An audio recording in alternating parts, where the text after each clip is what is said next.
Writing a project proposal. As a student who is pursuing higher education, you will be called upon to write a proposal for doing a research project.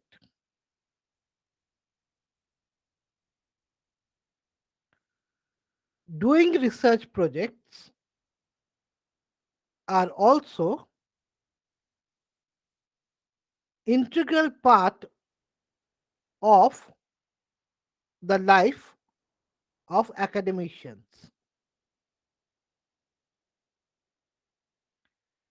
In this short presentation, we will discuss the nitty-gritties of writing a project proposal.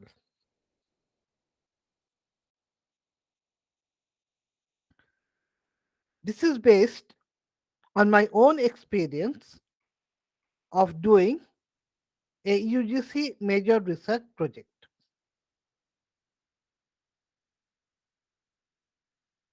Firstly, let's discuss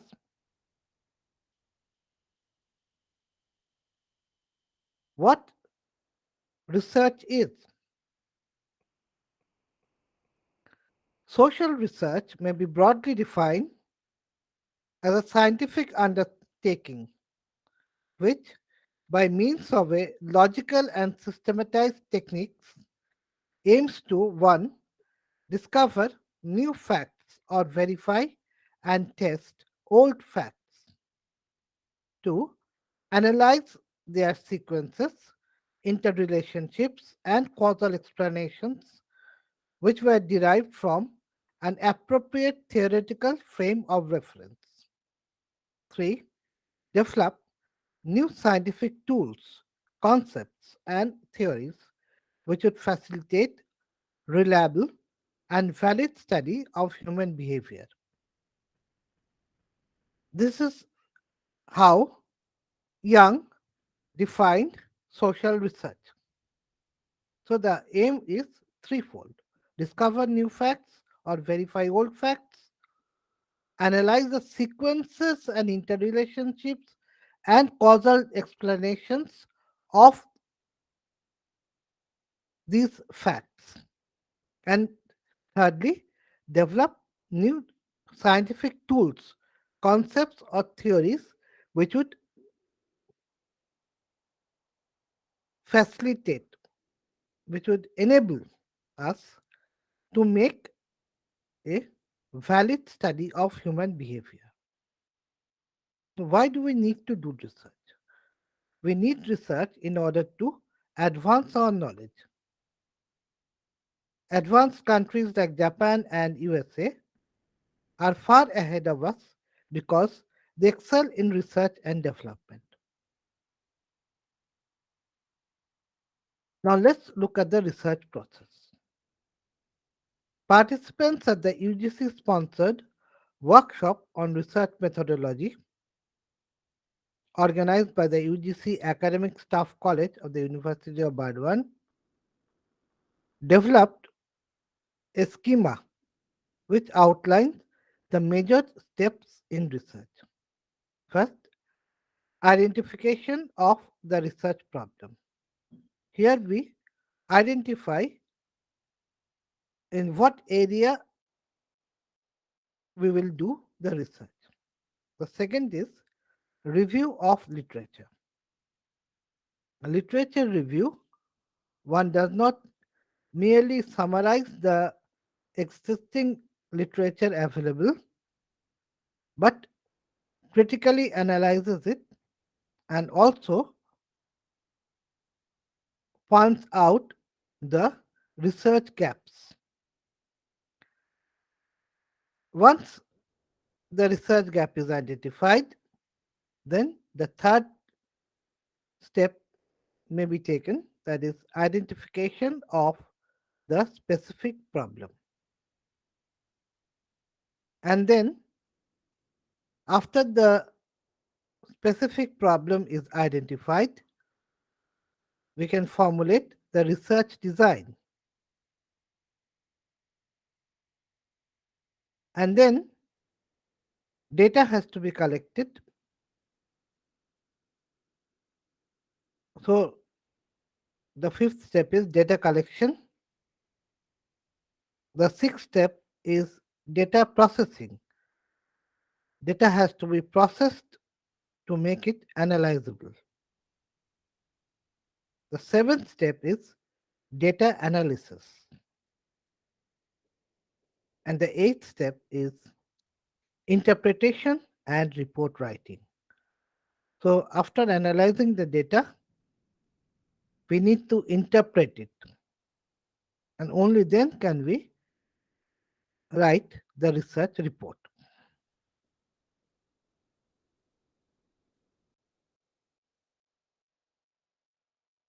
Now, how do we prepare a project proposal? There are 8 steps. First, look at the origin of the research problem. How was the research problem conceived? We have to discuss it. How we conceived the research problem, how it came to our mind. It may be through a survey of literature, it may be because we wanted to solve a problem, whatever it may be. But we have to first discuss how the research problem was conceived. The second is the significance of the study. Will your study solve a particular social problem,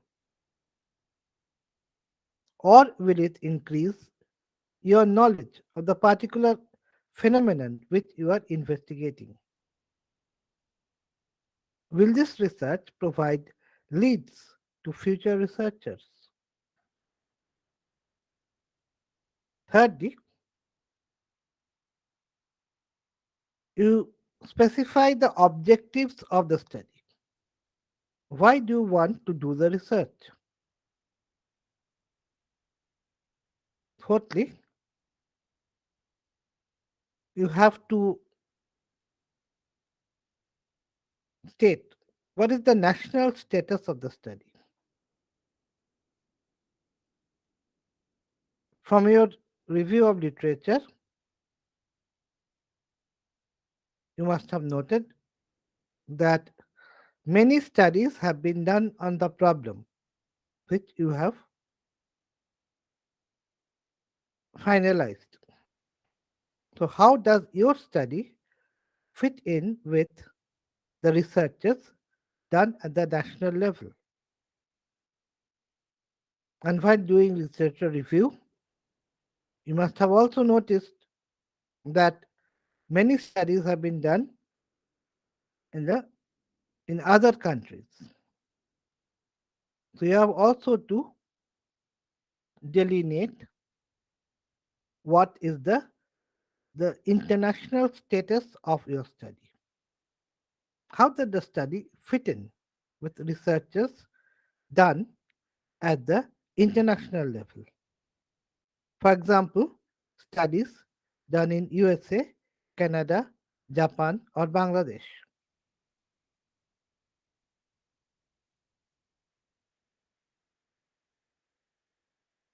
So then you give the research review of literature. You read a number of studies in your research area for two reasons. Firstly, to get acquainted with the researches which have already been done,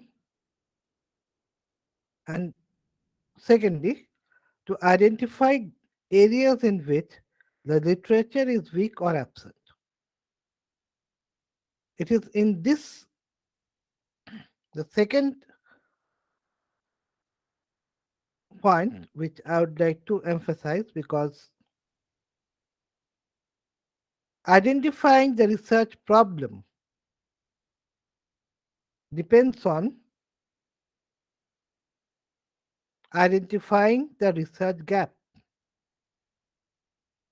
If you correctly identify the research gap, then you will be in a position to make an original contribution to the subject. So identify the gaps in knowledge. So that is the first step, that's the first task of a researcher.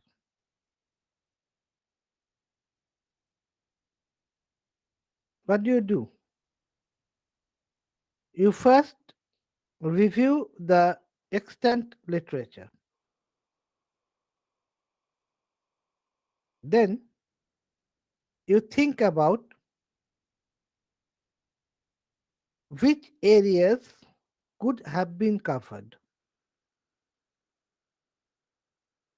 which other areas, apart from the areas in which you have already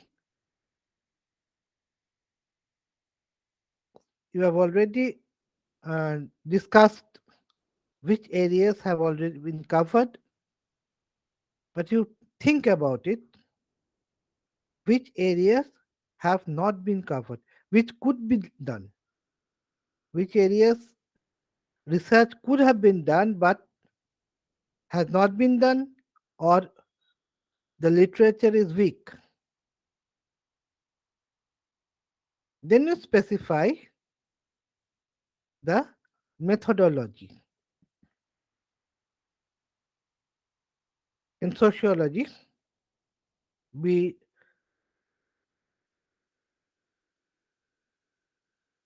identify two aspects of methodology. The first is obviously the method or the techniques of research.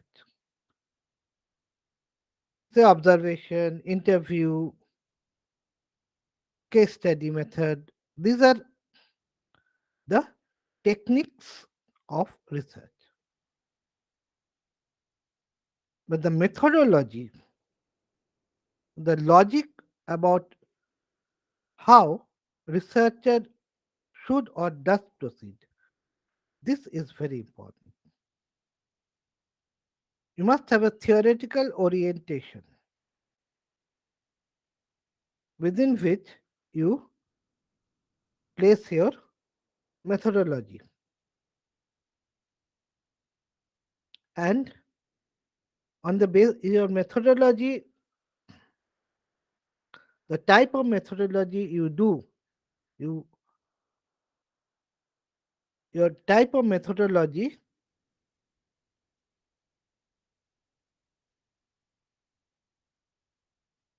is important because the methodology or the logic of research you adopt, on that will depend the your method of study. For example, if you are a positivist, that is, you believe in the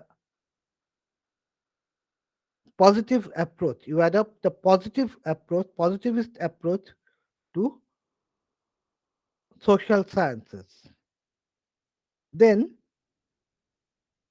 you can with ease undertake scientific, sample surveys, random sample. You can draw random samples. You can employ inferential statistics to test hypotheses. But say if your research, if you adopt adopt Verstehen as your methodology, then you will have to be content with, you have to study, you have to adopt participant observation or small group study, because here sample surveys, large scale sample surveys will not be suitable.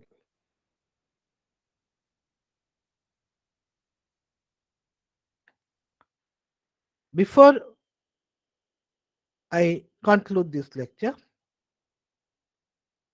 let me give an example from one of my own research projects. And so how a research project can be developed. The project I refer to is Change and Continuity in Student Radicalism, which is an approved UGC major research project. So how do you, this is the first step, the origin of the research problem.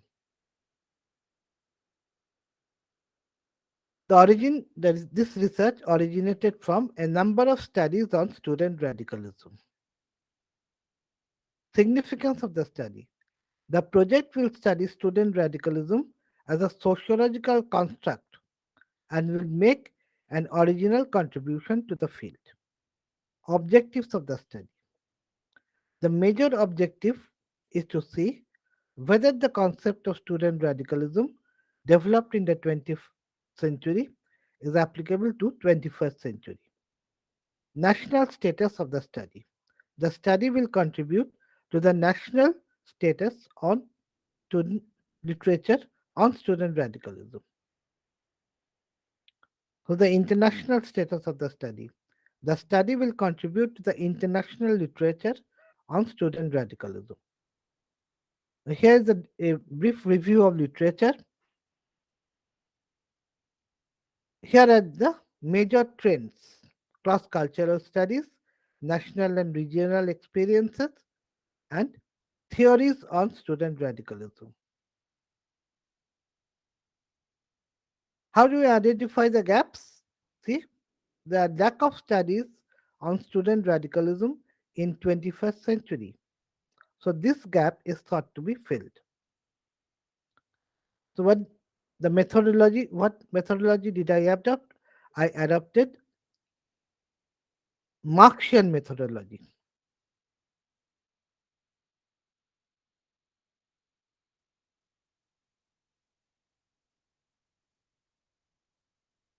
So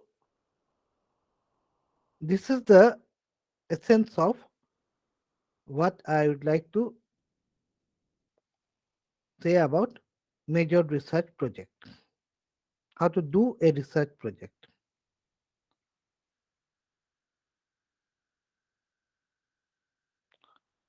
And um, here is one of my own papers on which I have dwelt extensively on doing a research project.